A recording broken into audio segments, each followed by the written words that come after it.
Get your hands off me." The words were a low growl, a desperate plea swallowed by the cavernous silence of the courthouse corridor. But what happened next wasn't a sound you could ignore. It was the sickening thud of a head hitting drywall, followed by the sharp, metallic crack of a police baton meeting bone. The officer, a bull of a man with a thick neck and eyes as cold and gray as river stones, snarled, "You speak when you're spoken to, dirtbag." He didn't see the figure in the tailored suit watching from the shadows of the alcove down the hall. He didn't know that his casual brutality had just sealed his fate. What you are about to witness is not just a story of one man's abuse of power, but the story of how a single, quiet act of defiance can bring a corrupt system to its knees. If you believe that justice should be blind and that no one is above the law, do me a favor right now. Smash that like button and subscribe to Beat Stories. You won't want to miss what happens when a man who was supposed to be a victim turns out to be the most powerful person in the room. Officer Jack Calloway moved through the Cedar Creek County Courthouse like a predator staking its claim. 25 years on the force had carved lines of cynical authority into his face and given him a swagger that bordered on belligerence. People got out of his way. Lawyers, clerks, even the occasional junior prosecutor would flatten themselves against the marble walls as he passed. His footsteps echoed with an unearned importance, a sound that demanded deference. The morning light, filtered through the grand, arched windows, seemed to bend around him, illuminating the cloud of his own self-importance. His arrest record was legendary, the highest in the precinct for 5 years running, a statistic he wore more proudly than his badge. He checked the gold watch on his wrist, a gaudy thing he'd confiscated from a drug raid years ago. He had 20 minutes before he was due on the stand to testify. Plenty of time for a cup of coffee and a little casual intimidation. He spotted District Attorney Evelyn Reed near the bustling coffee cart, her brow furrowed as she reviewed a stack of files in a worn leather portfolio. "Morning, Ev," he boomed, bypassing the line and pouring himself a coffee, splashing a bit on the floor without a second thought. "Ready to put another scumbag behind bars where he belongs?" Reed's smile was a thin, practiced line. It didn't reach her eyes. "It's a simple possession charge, Jack, not the crime of the century. And you should know, Judge Thorne is presiding today." Calloway took a loud slurp of his coffee, scalding his tongue but refusing to show it. "Thorne? Never heard of him." "He just transferred from the Southern Circuit a few months back," she explained, her voice dropping to a conspiratorial whisper. "He has a reputation. They say he's meticulous, especially when it comes to police testimony. He reads every line, every report." Calloway let out a short, derisive laugh. "Meticulous? As long as he knows which end of the gavel to bang, we'll be fine. My testimony is ironclad, same as always." "Just be professional, Jack," Reed warned, her eyes darting around the hallway. "He's not a fan of theatrics. Keep it by the book." Meanwhile, in a quiet, sun-lit office far from the main corridor, Judge Marcus Thorne was doing exactly what Reed had described. At 55, with a sprinkle of silver at his temples and a pair of reading glasses perched on his nose, he looked more like a university professor than a man who had spent 20 years as a prosecutor in the state's toughest districts. He'd taken the judgeship 5 years ago, not as a retirement plan, but as a new tool.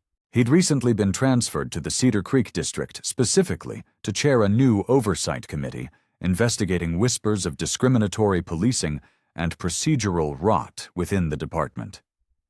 He closed the case file in front of him, the details of Officer Calloway's arrest already raising a dozen red flags.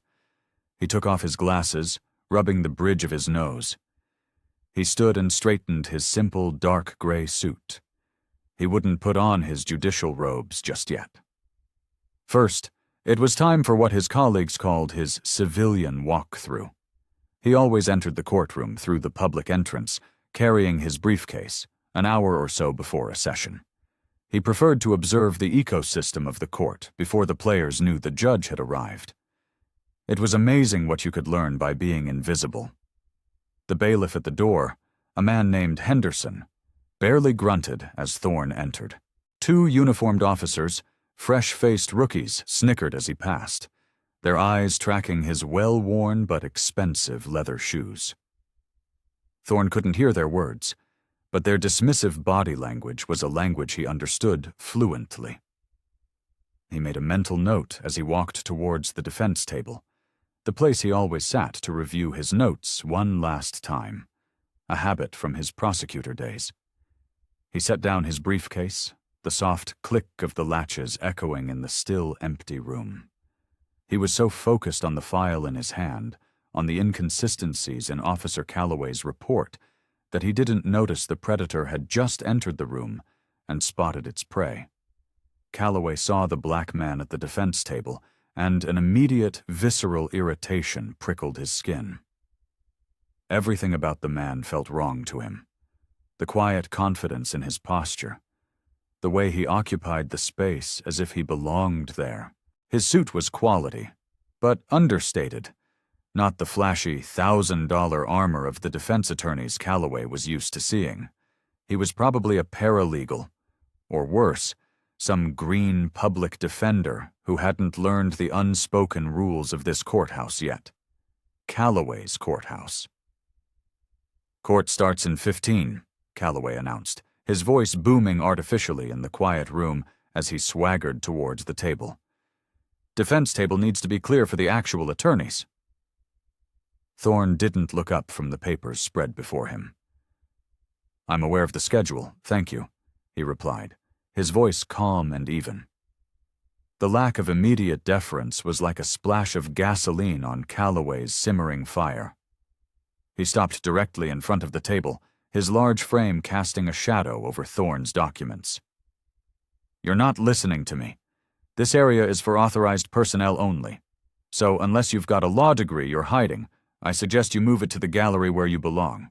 Thorne finally lifted his head, his gaze meeting Calloway's. There was no fear in his eyes, only a quiet, assessing intelligence that Calloway found infuriating. "I assure you," Thorne said slowly, "I am authorized to be here." The officer's face hardened into a mask of contempt. "Oh, you are? Let me see some ID then. Prove it." "I don't believe that's necessary." Just then, Evelyn Reed hurried into the courtroom, sensing the atmospheric pressure drop. "Jack, what are you doing? We need to prepare." "1 second, Ev," Calloway snapped, holding up a hand to silence her without breaking his stare down with Thorne. "Just making sure our janitorial staff understands courtroom protocol." The insult hung in the air, thick and ugly. He turned his full attention back to Thorne. "Last chance, pal. Move to the gallery or show me some credentials. Your choice." Thorne slowly rose to his feet, matching Calloway's height. He was leaner, but there was an undeniable strength in his bearing. "Officer, I would suggest you focus your energy on preparing for your testimony, rather than policing the courtroom seating arrangements." The familiarity stunned Calloway for a second. "How do you know I'm an officer?" he asked, his hand instinctively dropping to rest near the butt of his holstered pistol. "Your badge is visible," Thorne replied evenly, his eyes flicking down to the polished metal on Calloway's belt. "And you carry yourself with the unfortunate arrogance I've come to associate with a certain kind of officer." Evelyn Reed inhaled sharply, a tiny, strangled sound. "Jack, let's go. Now." Calloway ignored her. He stepped closer, invading Thorne's personal space until mere inches separated them. The smell of stale coffee and cheap aftershave washed over Thorne. "You got a problem with law enforcement, friend?" he growled, his voice dropping to a menacing low. Thorne didn't flinch. He didn't back away. "I have a problem with anyone who mistakes their badge for a crown." The air between them crackled. It was a tangible thing, a humming energy field of pure animosity. The few people who had begun to trickle into the courtroom, clerks, other lawyers, a paralegal, all slowed their pace, sensing the confrontation like animals sensing an earthquake. The court clerk, a woman named Martha who had seen everything, took one look at the standoff, her eyes wide with alarm, and quickly backed out of the room, whispering urgently to the bailiff outside. "You know what? I don't have time for this crap," Calloway spat, his patience finally snapping. With a sudden, violent motion, he reached out and grabbed the handle of Thorne's briefcase. With a flick of his powerful wrist, Calloway yanked the briefcase off the table. The old latch, not designed for such violence, gave way with a sad little pop. The contents of Marcus Thorne's life exploded across the polished linoleum floor. Legal briefs, handwritten notes, laminated case law, and a simple silver-framed photograph of his wife and 2 daughters. The photo skittered across the floor, coming to rest face down under the front bench of the gallery. "Jack," Evelyn Reed hissed, her face a mask of horrified disbelief. "Stop this right now." Thorne remained preternaturally calm, but inside, a cold, precise rage was beginning to crystallize. "Officer," he said, his voice dangerously level, "you are now interfering with official court documents." Calloway scoffed, the sound echoing in the now silent courtroom. "Court documents? Right. And I'm the Queen of England." He used the toe of his polished boot to scatter the fallen papers further, a deliberate act of desecration. He then gave the family photo a little kick, sending it sliding further into the shadows. The main courtroom doors swung open, and the usual morning crowd of attorneys, defendants, and spectators began to file in. The normal pre-court chatter, a low hum of whispered conversations and rustling papers, died instantly. They froze, a gallery of wax figures, their eyes locked on the tableau at the front of the court. The towering, sneering officer, the scattered papers, and the calm, composed black man standing amidst the mess. Everyone knew something was terribly wrong. "Pick them up," Calloway ordered, pointing a thick finger at the papers on the floor. His voice was loud now, a public pronouncement for the benefit of the growing audience. Thorne didn't move a muscle. A slow, incredulous smile spread across Calloway's face. "Oh, no. You don't get to say no to me." He stepped closer again, lowering his voice back to a venomous whisper. I said, "Pick them up." Bailiff Henderson, a portly man just 2 years from retirement, finally approached, his face slick with sweat. "Officer Calloway, maybe. Maybe you should just step back." "Stay out of this, Henderson," Calloway snapped without taking his eyes off Thorne. "This man is disrupting court procedure. He needs to be taught a lesson about respect." Thorne took a slow, deliberate breath, drawing the tense air deep into his lungs. "What you're doing, officer, has nothing to do with procedure. It has to do with prejudice." "Kneel down and pick up your mess," Calloway demanded, his voice rising to a shout again, ensuring everyone in the rapidly filling courtroom could hear. The crowd watched in a state of suspended, uncomfortable silence. A young woman in the back row, a journalism student, discreetly raised her phone and began recording. Thorne stood his ground, a granite statue of defiance. "I will not." The words, spoken quietly, landed like thunderclaps. Calloway moved with the sudden, shocking speed of a striking snake. He grabbed Thorne's shoulder, his fingers digging into the fine wool of the suit jacket, and shoved downward with all his weight. I said, "Kneel." Thorne, caught off balance, resisted, but Calloway's bulk and leverage were too much. He was forced down to one knee, the impact jarring his bones. A collective gasp rippled through the courtroom. Someone in the back whispered, "Oh my God." "There we go," Calloway said, a sneer of triumph twisting his lips. He released his grip. "Now collect your things and get out of my courtroom before I arrest you for trespassing." Evelyn Reed stepped forward, her face pale. "Jack, for God's sake, what is wrong with you?" "What?" Calloway shot back, turning to her and gesturing wildly at the kneeling Thorne. "He was disrespecting the court. I'm just doing my job." While still on one knee, Thorne calmly and deliberately reached into the inside pocket of his jacket. Calloway's instincts, honed by years of street encounters, took over. He instantly seized Thorne's wrist, twisting it painfully. "Hands where I can see them!" he barked, his voice a guttural command. "I'm reaching for my identification," Thorne explained, his voice strained but steady, despite the white-hot pain shooting up his arm. "Sure you are," Calloway grunted, expertly twisting Thorne's arm further up his back in a classic pain compliance hold. "Maybe a night in a holding cell will teach you some manners." The bailiff, Henderson, finally found his courage and intervened more forcefully. "Officer, that's enough. I'm telling you to stand down." "Cuff him," Calloway ordered Henderson, maintaining his painful grip on Thorne. "Obstruction of justice and resisting an officer." Henderson hesitated, his eyes darting between the furious Calloway and the kneeling, restrained Thorne. The conflict on his face was agonizing. The courtroom had fallen into a silence so profound it was almost deafening, the kind of absolute stillness that precedes a catastrophe. And then, from the back of the room, a voice, calm and authoritative, sliced through the tension like a surgeon's scalpel. "Mr. Henderson, what time is it?"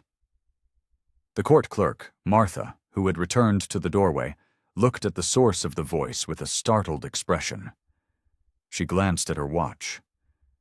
It's 9:27, Your Honor." A wave of confusion, then dawning comprehension, swept through the courtroom. All eyes turned from the drama at the front to the main judicial entrance. Standing there, framed in the doorway, was Chief Judge Elena Ramirez. Her silver hair was pulled back in a severe bun, and her black judicial robes seemed to absorb the light, radiating an aura of absolute authority. Her face was carved from granite. "Release that man immediately, officer," she commanded, her voice quiet but carrying the unmistakable weight of power. Calloway hesitated for a split second, his mind struggling to process the command, but the lifetime of ingrained departmental hierarchy was too strong. He released Thorne and stepped back. "Judge Ramirez," he began, his voice suddenly sounding reedy and unsure. "This individual was—" "That individual," Judge Ramirez interrupted, her voice cutting like a shard of glass, "is Judge Marcus Thorne. He is the presiding judge in this courtroom today." The color drained from Jack Calloway's face.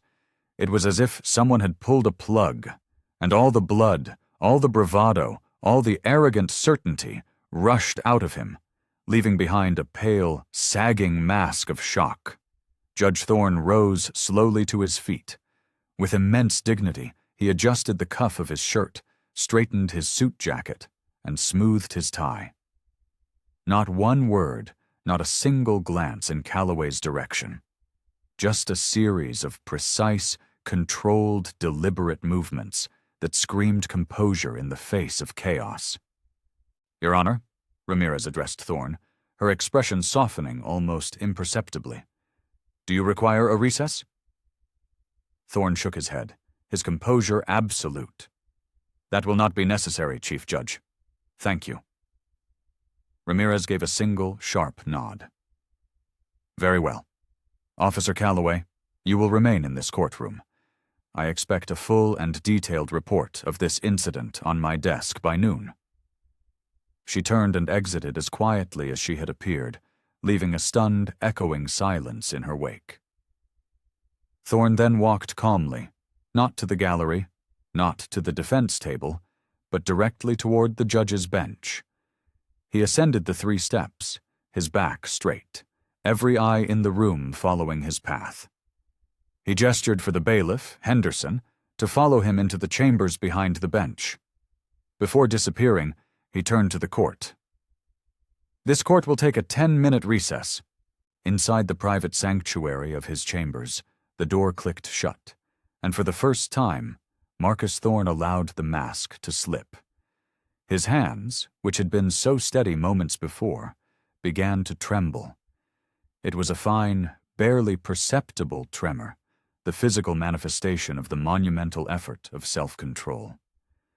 He sat down heavily behind the large mahogany desk and took several deep, shuddering breaths, trying to slow the jackhammer pounding of his heart. The grand wall clock ticked, each second landing like a hammer blow in the silence. The adrenaline that had flooded his system, sharpening his senses and fueling his defiance, was now leaving him feeling shaky and raw. He closed his eyes, replaying the sequence of events, the sneer, the scattered papers, the kick to his family's photograph, the crushing weight on his shoulder, the wrenching of his arm. He allowed the rage to wash over him, to burn through him, and then he let it go. Rage was a fuel, but it wasn't a tool. What he needed now were tools. Finally, he picked up his private cell phone and dialed a number from memory. "Gerald, it's Marcus. I need you to do something for me, and I need it done quietly and fast." His voice was steady again, the tremor gone, replaced by a cold, hard resolve. "I need everything you can find on an Officer Jack Calloway. Yes, Cedar Creek Precinct. I want commendations, complaints, internal reviews, use of force reports, everything. I want you to use the priority access codes for the Oversight Committee." The bailiff, Henderson, knocked timidly and entered. "Your Honor, are you all right? Should I call for someone?" His face was ashen. "I'm fine, Henderson, thank you," Thorne said, cutting him off gently. "But I would like you to do two things for me. First, contact Internal Affairs. Quietly.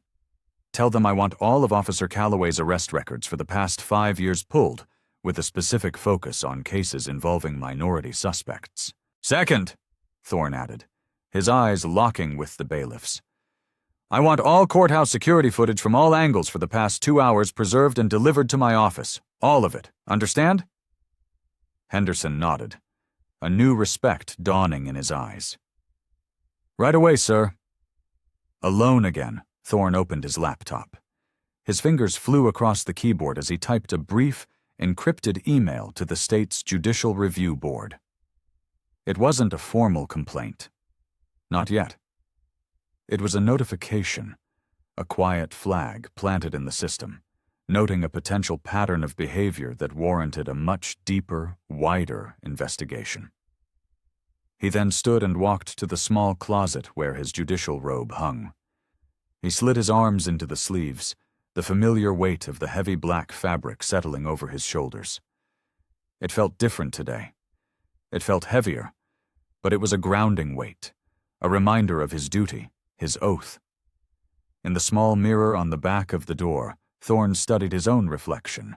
It was the same face Calloway had looked at with such unvarnished contempt, the same face he had ordered to kneel. But now, it was framed by the undeniable symbols of judicial authority. "This isn't about you, Marcus," he whispered to his reflection. "This is about every person who didn't have a robe to put on. It's for everyone who couldn't fight back." He straightened his collar, made a silent, solemn vow to remain impartial in the case before him, despite what had just transpired, and walked toward the courtroom door. As his hand reached for the handle, his phone buzzed. It was a text from Gerald. "Initial search complete. Found 16 prior excessive force complaints against Calloway, all dismissed. You're not the first, Marcus. Not by a long shot." When Judge Marcus Thorne re-entered the courtroom, now in full judicial regalia, the atmosphere shifted instantly. The hushed whispers ceased. The air itself seemed to grow heavier, charged with anticipation. He took his seat at the bench, the high-backed leather chair feeling like a throne, and looked down upon the room. Officer Calloway was standing awkwardly at the prosecution table, his face still pale. Evelyn Reed was whispering urgently in his ear, her expression a mixture of panic and fury. "This court is now in session," Thorne announced, his voice amplified by the microphone, carrying a clear, resonant authority that filled every corner of the room. "The State of Cedar Creek versus Kendrick Davis. Possession with intent to distribute." He proceeded with the day's business as if nothing had happened, reviewing preliminary matters, addressing the attorneys with crisp professionalism. Calloway shifted his weight from foot to foot, his eyes refusing to meet the judge's gaze. A single bead of sweat traced a path down his temple. When the time came for the prosecution to present its first witness, Thorne looked directly at Calloway. "The state calls Officer Jack Calloway to the stand." Calloway walked to the witness box, his usual swagger completely gone. "Officer, you are sworn to tell the truth, the whole truth, and nothing but the truth in this courtroom. Do you understand this solemn obligation?" Thorne asked, his voice devoid of emotion. Calloway cleared his throat, his own voice sounding foreign to him. "Yes, Your Honor." "Proceed with your testimony regarding the defendant's arrest." Calloway began to recount the events of the arrest, describing how he had found a significant quantity of drugs in the defendant's car during a routine traffic stop. But his usual confident, booming delivery was gone. Under Thorne's unwavering analytical gaze, his answers grew shorter, his narrative less certain. He felt like an insect under a microscope. "You stated you stopped the defendant's vehicle for what reason, officer?" Thorne interjected, his pen scratching against a legal pad. "A broken taillight, Your Honor. And was your dash camera in operation during this traffic stop?" Calloway hesitated for a fraction of a second too long.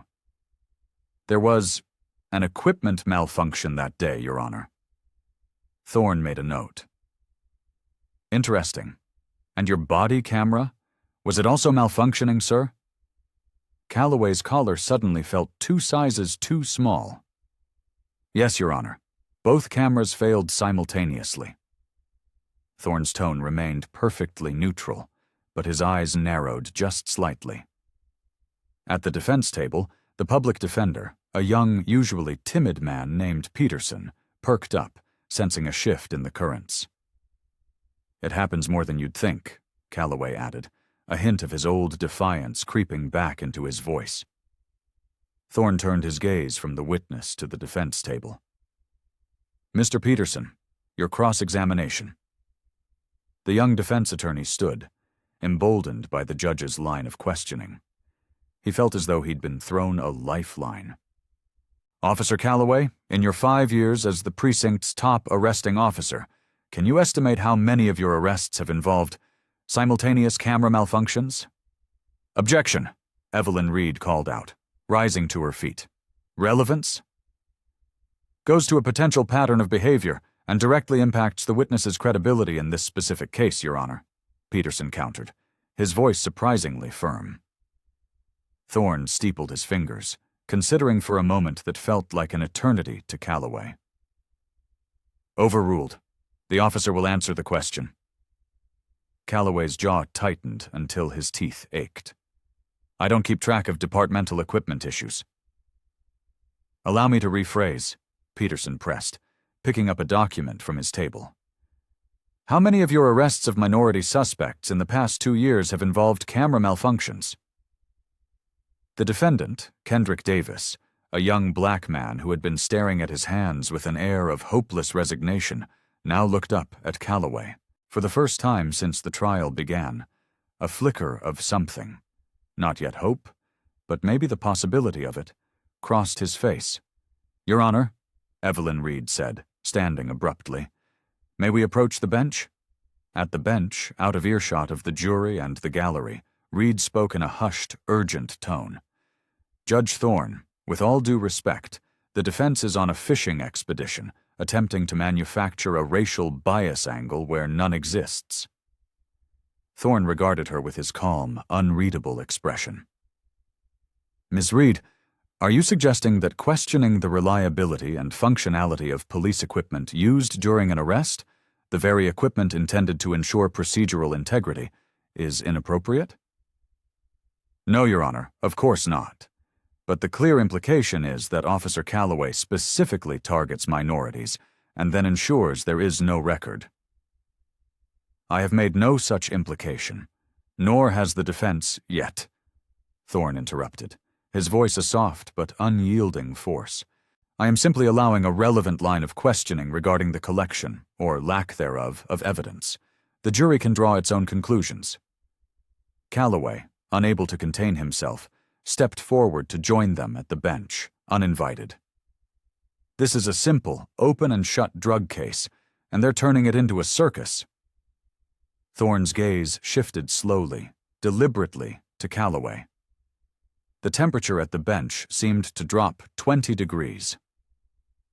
Officer, you will approach this bench when you are called. Not before. Return to the witness stand. Calloway, flushed with anger and humiliation, didn't move. With all due respect, Your Honor, he said, his voice tight with insubordination. I've testified in hundreds of cases. I know harassment when I see it. The muscle in Judge Thorne's jaw tightened almost imperceptibly. It was the only outward sign of the pressure building within him. Officer Calloway, he said, his voice now dangerously quiet. Step back from this bench immediately, or I will have you removed from my courtroom and held in contempt. Calloway held his ground for 3 long, defiant seconds, a silent battle of wills playing out in front of the chief judge, before finally turning and stalking back to his seat, muttering something under his breath. What was that, officer? Thorne asked, his voice suddenly sharp and clear, ringing through the silent courtroom. Calloway froze. Nothing, Your Honor. Speak clearly for the record if you have something you wish to add to the proceedings. Calloway turned, his face a mask of rage, and looked directly at Judge Thorne, breaking the last taboo. I said this feels personal, Your Honor. A collective gasp and a ripple of whispers moved through the gallery. The court reporter's fingers, which had been flying across her stenotype machine, paused for a stunned moment. Thorne leaned forward into his microphone, his voice resonating with a cold, hard clarity. Justice is always personal, officer. It is personal to the accused who faces the loss of their liberty. It is personal to the victim who seeks redress. And it is personal to the community that relies on this court for fairness. What justice must never be, however, is prejudiced. He turned his attention back to the defense attorney. Continue your cross-examination, Mr. Peterson. Peterson, now operating with a newfound surge of confidence, produced a statistical report. Officer, are you aware that in this district, where Black and Latino individuals comprise 23% of the population, they account for 78% of your drug-related arrests over the past 3 years? Evelyn Reed was on her feet again. Objection! These statistics haven't been authenticated or entered into evidence. We submitted them to the prosecution during discovery last month, Your Honor, Peterson countered smoothly. Thorne glanced down at the report, which had been included in his pre-trial briefing. I'll allow the question. The data is a matter of public record. Officer Calloway, please answer. Calloway's face was now a blotchy, angry red. I police high-crime areas. I go where the crime is. So, you would deny that there is any bias whatsoever in your arrest patterns? I arrest criminals. Period, Calloway spat. If certain groups happen to commit more crimes. The gallery erupted in a chorus of murmurs and angry muttering. The defendant's mother, a woman in the second row, let out a small cry and covered her mouth in shock. Thorne's gavel came down with a single, sharp, deafening crack that silenced the entire room in an instant. The courtroom fell so quiet you could hear the hum of the fluorescent lights overhead. Calloway's expression hardened into a defiant glare as he met the judge's unblinking gaze. The air was thick, electric with the unspoken challenge that had just been laid bare for all to see. To clarify my previous statement for the court, Calloway said, his voice stiff and formal, I enforce the law equally, without regard to race, creed, or color. Judge Thorne studied him, his expression impassive. Then you should have no objection to the defense further examining your arrest record for any statistical patterns. My record speaks for itself, Calloway shot back. Highest conviction rate in the department for 5 years straight. Convictions that are based on evidence obtained through proper, verifiable procedure, Thorne clarified, his voice like velvet over steel. Which brings us back to the rather convenient equipment failures that occurred during Mr. Davis's arrest. The defense attorney, Peterson, produced another document with a theatrical flourish. Your Honor, we have compiled a list of the 47 instances in the past 2 years where Officer Calloway reported simultaneous body and dash camera malfunctions during an arrest. In 41 of those cases, that's 87%, the suspect was a minority. Calloway shot to his feet, his chair scraping loudly on the floor. This is a character assassination. It's a smear job. Sit down, officer, Thorne ordered, his voice calm but absolute. You're allowing them to twist statistics to fit their own biased narrative, Calloway protested, remaining on his feet, his hands clenched into white-knuckled fists at his sides. Thorne's voice dropped, becoming even quieter, yet somehow more menacing. I am allowing relevant evidence to be presented in this court of law. This is your final warning, officer. Sit down. Calloway reluctantly complied, sinking into his chair with a frustrated sigh that radiated defiance. The trial had become a cage, and he was the one on display. Defense may continue, Thorne said, turning his attention back to Peterson. Officer, in this specific arrest of Mr. Davis, you testified that you initiated the search of his vehicle after noting the broken tail light. Is that correct? That's exactly how it happened, Calloway lied. Peterson signaled to an assistant, who wheeled a small television monitor to face the jury box. Your Honor, with the court's permission, we would like to play a short video. Objection, Evelyn Reed called out, a note of desperation in her voice. This video was not provided during discovery. That's because the Cedar Creek Police Department officially claimed no such video existed, Peterson retorted. We were forced to canvass the area ourselves and obtained this security footage from a nearby business just last week. Thorne examined the timestamp on the video file. Ms. Reed, was the prosecution aware of this footage? Reed hesitated, her professional ethics warring with her desire to protect her star witness. No, Your Honor, we were not. Thorne turned his gaze back to Calloway, who was now staring at the dark screen with a look of dawning horror. Officer, you testified under oath that a traffic violation prompted your search.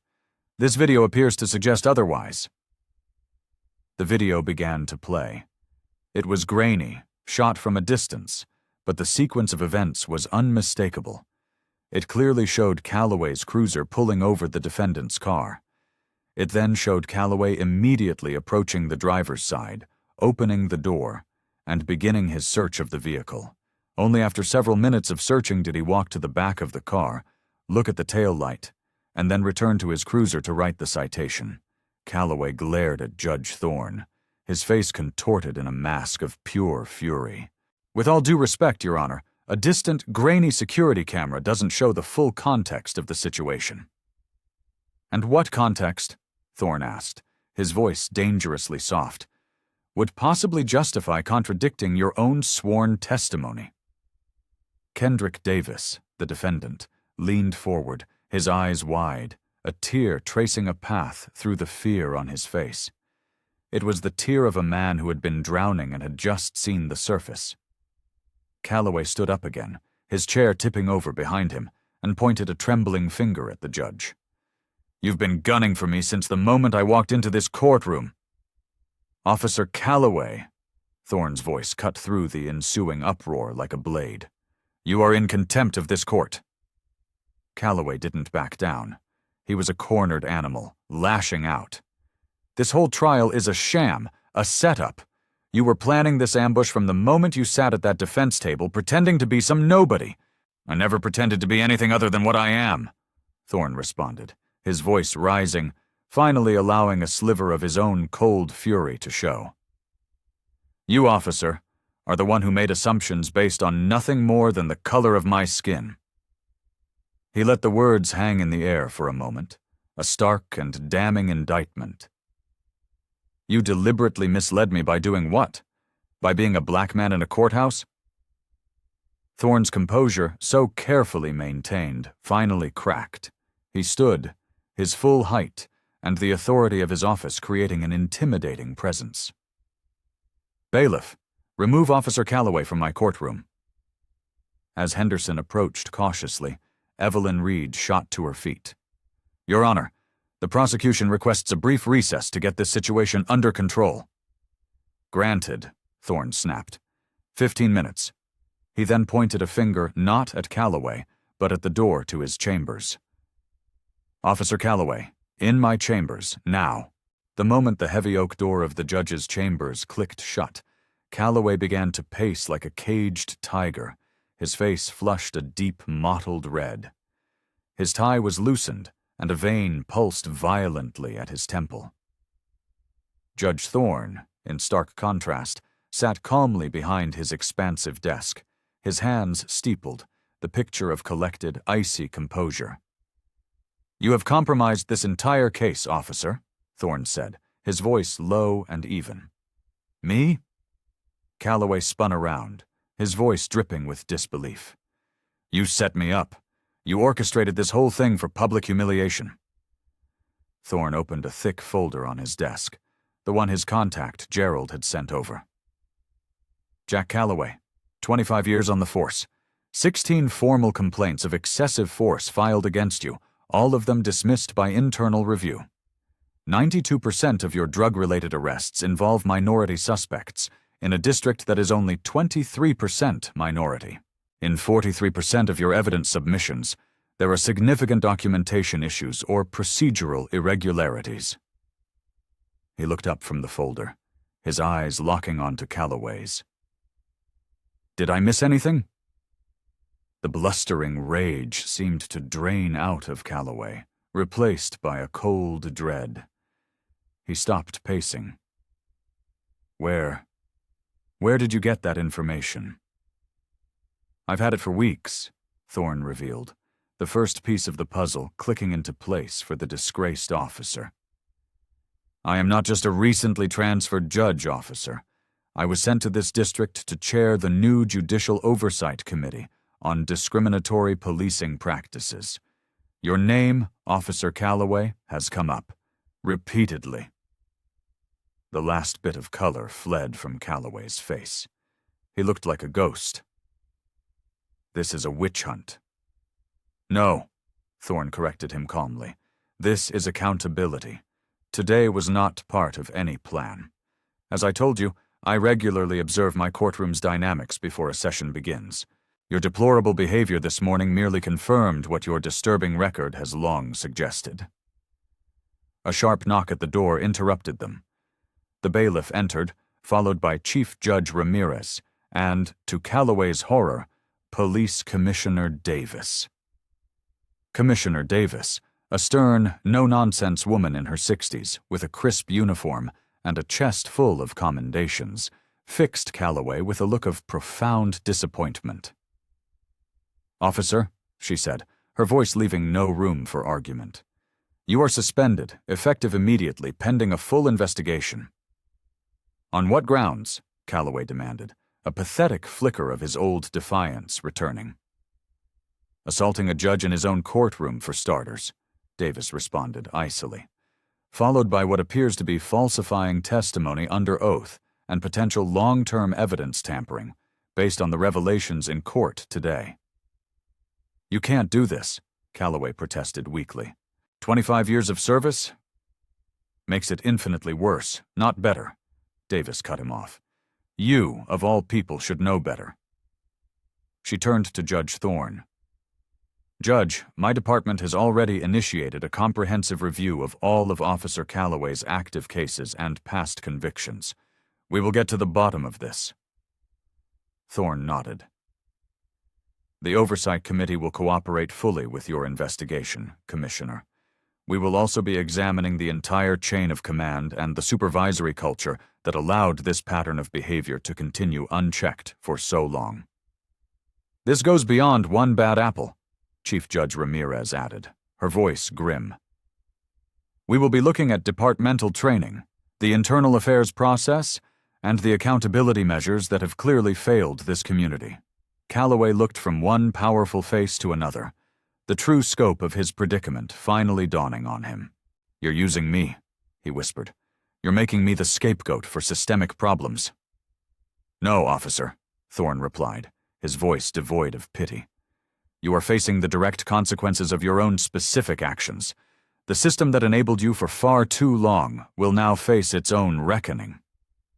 He turned his attention to the commissioner. This morning, before the trial, Officer Calloway physically assaulted me in open court. He used racial intimidation tactics and attempted to humiliate me publicly. I want formal charges filed against him. Davis nodded curtly. Already in process, Your Honor. Calloway let out a bitter, desperate laugh. So that's it? 25 years down the drain because you got your feelings hurt? No, Thorne said, standing up from behind his desk. 25 years down the drain because you consistently and unapologetically abused your authority, all while believing you would never, ever face consequences. Today, that ends. Commissioner Davis stepped forward. Officer Calloway, you will surrender your badge and your service weapon to the duty officer at the front desk. You will report to Internal Affairs tomorrow morning at 900 hours. I strongly suggest you contact your attorney. As they were being escorted from the chambers, Calloway leaned towards Thorne, his voice a venomous whisper. You have no idea who you're messing with. News of the explosive confrontation in the Cedar Creek courthouse spread with the speed of a digital wildfire.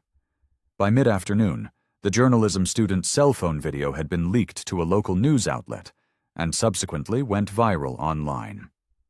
The grainy footage of Calloway forcing a kneeling Thorne to the ground, followed by the stunning reveal of Thorne's identity, was everywhere. The hashtag #ArcJudgeNeil was trending nationally. Cable news channels ran the clip on an endless loop, with pundits and legal analysts offering breathless commentary. In an emergency session convened in a stuffy, overheated conference room, the executives of the police union debated their strategy. Tensions were running high. We have to cut him loose, Union President Frank Taylor argued, slamming his pen on the table. This video is indefensible. There is no spin for this. Vice President Mike Harding, a staunch traditionalist, pushed back. We abandon one of our own. We set a dangerous precedent. We stand by our officers. Period. He forced a sitting judge to his knees and publicly humiliated him, Mike, Taylor countered, his voice rising. It's on camera, in a courtroom full of witnesses. We can't defend the indefensible. Then we pivot, another representative suggested. We frame it as a mental health issue. Job stress, PTSD from decades of service, a momentary lapse in judgment. Taylor shook his head wearily. The new Oversight Committee has his entire jacket. If we try to play this off as a one-time incident, they'll bury us with the 16 prior complaints. We'll look like fools. Meanwhile, District Attorney Evelyn Reed was facing a crisis of her own. Her office was being inundated with motions from defense attorneys to review every single case that had ever involved Officer Jack Calloway. Her phone rang incessantly. She rubbed her throbbing temples as her deputy delivered another stack of files to her desk. We're looking at potentially hundreds of tainted convictions, Evelyn, her deputy warned, his voice grave. A significant number of them involving minority defendants who took plea deals rather than risk facing Calloway on the stand. Reed sighed, the weight of the situation pressing down on her. pull every single case he ever touched, form a review committee, prioritize anyone who is currently incarcerated based on his testimony or evidence. Her assistant appeared in the doorway, her face pale. The press is lined up in the lobby. They're demanding a statement. Tell them we are conducting a thorough and transparent review of all potentially affected cases and that our office is unequivocally committed to justice, Reed replied, the boilerplate words tasting like ash in her mouth. And get me the Kendrick Davis file from this morning. I want to drop those charges immediately. Across town, Judge Thorne was meeting with the full Judicial Oversight Committee. 12 judges from various districts were gathered around a large conference table, reviewing the morning's events with a mixture of shock and grim determination. Outside the large windows, a steady rain began to fall, streaking the glass and mirroring the somber mood in the room. "What happened to you today was an outrage, Marcus," said Judge Garcia, a veteran of the bench. "But it has also given us an unprecedented opportunity, a leverage point for the kind of real reform we've been trying to achieve for years." Thorne nodded. "I don't want this to be about one officer's badge. I want systemic changes." The police commissioner has already agreed, in principle, to an independent civilian review of their training protocols and use of force policies, added Judge Reynolds. "And I just got off the phone with the city council president. They are fast-tracking a proposal for mandatory body cameras with tamper-proof automatic cloud uploads for every officer in the department." "What about the mayor?" Thorne asked. "Without executive buy-in, these reforms will die on the vine." Chief Judge Ramirez spoke up. "She called me personally less than an hour ago. That video has shaken her. She's facing immense pressure from community leaders and civil rights groups. She will back us, unequivocally." At police headquarters, Commissioner Davis addressed a tense, silent room full of her precinct captains. Their faces were grim as they began to absorb the far-reaching implications of the day's events. "Let me be perfectly clear," she said, her voice firm. "Officer Calloway did not develop these attitudes in a vacuum. Every supervisor who signed off on a questionable report, every partner who witnessed misconduct and chose to stay silent, every IA officer who buried a complaint, you are all now under review." Captain Bennett, a 30-year veteran, spoke up. "Commissioner, with all due respect, one officer's terrible mistake shouldn't be used to tarnish this entire department." "This is not about one incident, Captain," Davis corrected him sharply. "The Oversight Committee has identified statistically significant anomalies in arrest patterns and use of force incidents across multiple precincts. Judge Thorne's horrifying experience simply put a human face on the cold, hard data." She projected a series of charts and graphs onto the screen behind her. They showed disproportionate arrest rates, search rates, and citation rates for minority citizens. The pattern was undeniable and damning. In his suburban home, Jack Calloway sat in his armchair, the television playing on mute. He watched the footage of his own downfall over and over again. A few fellow officers had stopped by to offer support, but far fewer than he would have expected. His phone rang constantly with calls from reporters, which his union rep had advised him to ignore. When his former partner, Officer Wilson, arrived, Calloway finally vented his mounting frustration. "They're making me the fall guy for standard procedure," he complained, pouring himself a tumbler of whiskey. "Don't tell me you never profiled a suspect or bent a rule to get a conviction." Wilson shifted uncomfortably, avoiding his gaze. "Look, Jack, IA interviewed me this afternoon. They asked me about that Martinez arrest from last year." "So? We did everything by the book on that one."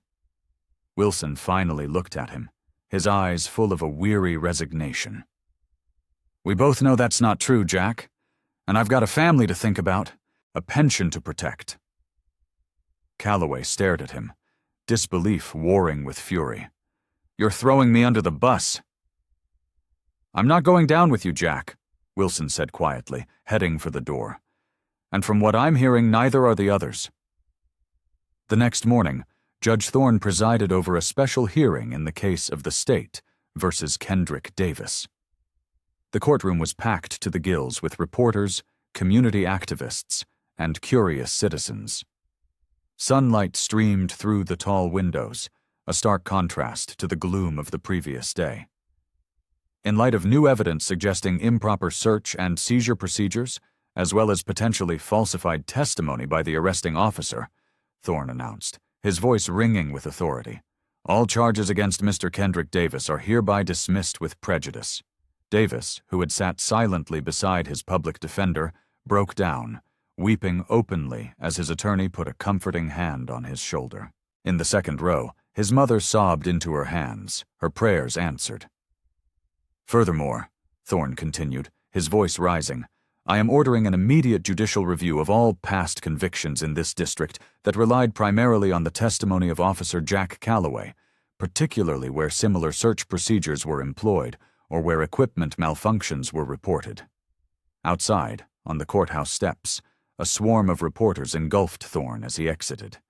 He had avoided the media until now, but he recognized this was a crucial moment to frame the narrative. Judge Thorne, will you be pursuing personal assault charges against Officer Calloway? A reporter shouted. Thorne stepped up to the microphones. This was never about me, and it was never just about Officer Calloway. This is about ensuring equal justice under the law for every single citizen of this community. The system failed, not just in this one case, but in potentially hundreds of others that we are now committed to reviewing. But what about accountability for what he did to you? Another reporter called out. Real accountability isn't just about punishing one individual, Thorne replied, his voice carrying over the crowd. It's about fundamentally reforming the procedures and dismantling the culture that allowed these abuses to continue, unchecked, for years. That is the work that begins today. And so it began. The following week brought a dizzying cascade of changes. Police headquarters announced a complete overhaul of its training protocols, with a new emphasis on de-escalation and implicit bias training. The mayor, making good on her promise, signed an executive order creating a new civilian oversight board with genuine subpoena power. Body camera malfunctions mysteriously dropped to near zero levels as officers realized the new system was being independently monitored. In the DA's office, prosecutors began proactively reviewing and dismissing cases with even a hint of questionable evidence from certain officers. It was a sea change.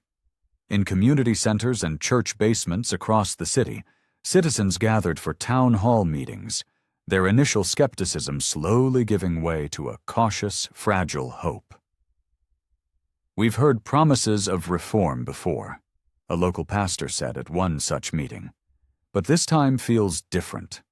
This time, it feels like someone with power finally experienced what our sons and brothers have been experiencing for generations. As Thorne left a press conference announcing the new reforms, his phone buzzed with alerts. 3 other counties in the state were now moving to create their own judicial oversight committees, modeled on his. 1 week later, a pale and gaunt Jack Calloway sat before the police disciplinary board. His once crisp uniform seemed to hang loosely on his now slumped frame. Dark circles ringed his eyes.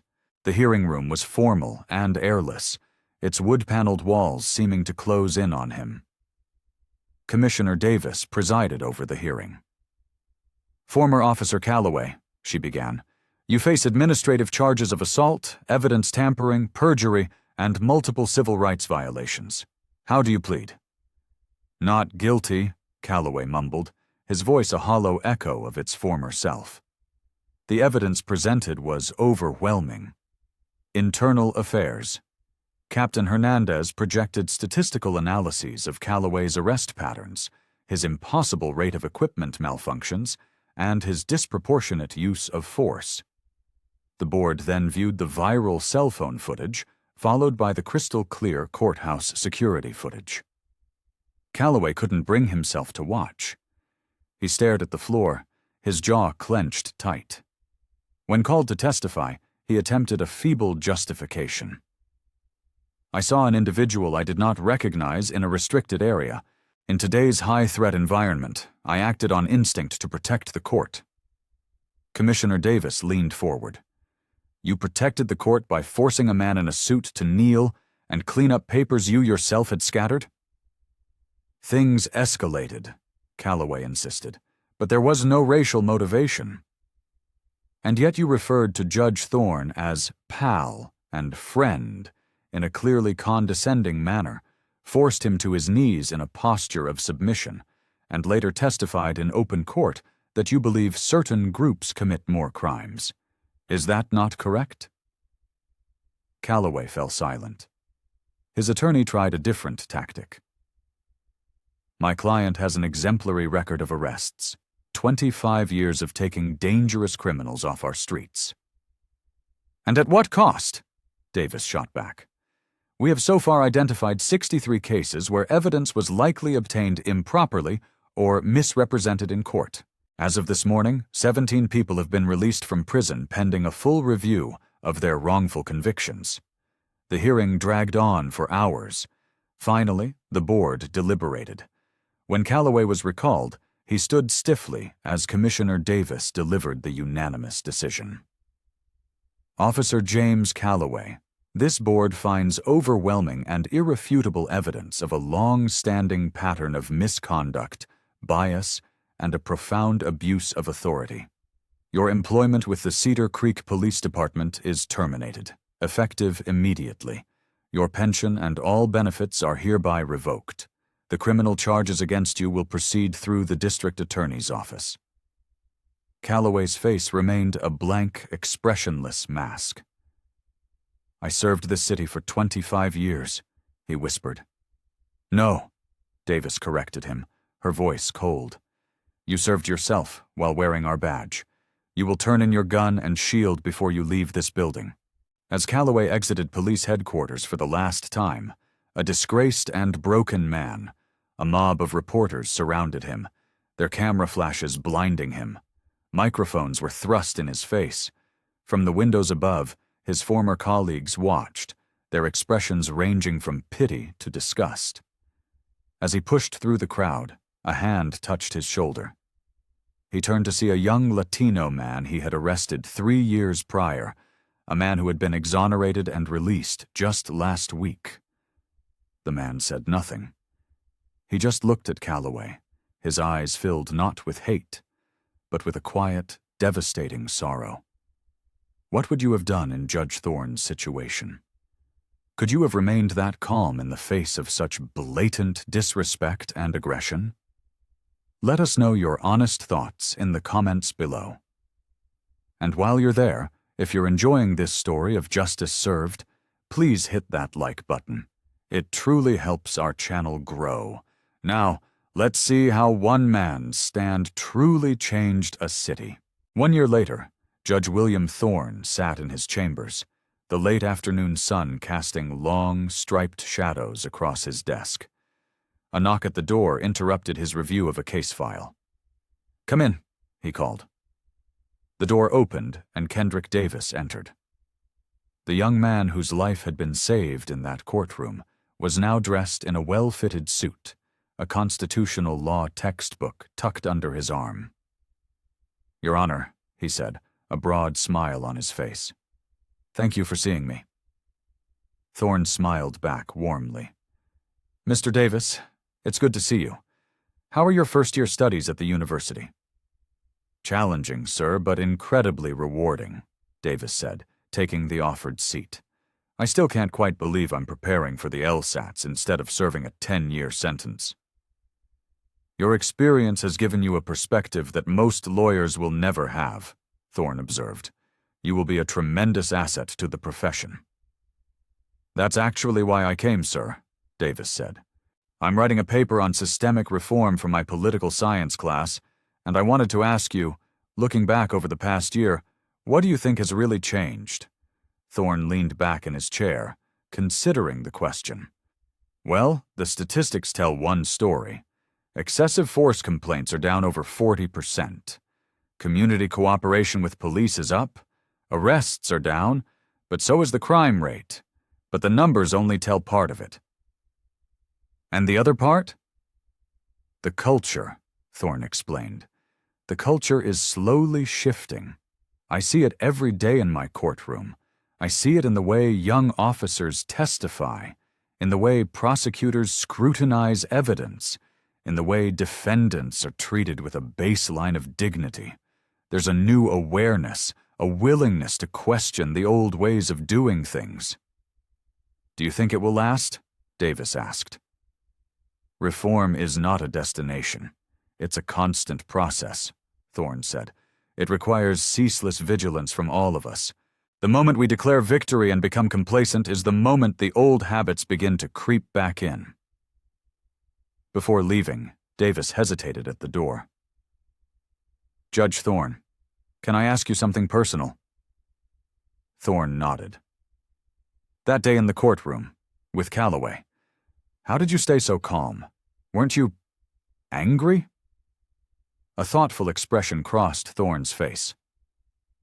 I've faced discrimination and disrespect in various forms my entire life, Mr. Davis, as a law student, as a young prosecutor, and yes, even as a judge. Over time, you develop certain strategies to maintain your dignity and control in the face of ugliness. But the anger?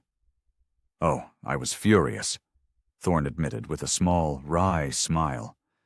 But I knew that displaying that anger in that moment would have given him all the power. It would have validated his narrative of me as an aggressive, unruly man. My calmness was not an absence of anger. It was a weapon against him. It ensured that what happened next wasn't about a personal vendetta, but about systematic, lasting change. After Davis left, Thorne walked to his courtroom for the afternoon session. He passed Evelyn Reed in the hallway. She was now the respected head of the DA's new Civil Rights Division. Big case this afternoon? She asked. Just routine matters, Thorne replied with a smile. But every case is the most important case in the world to the people involved.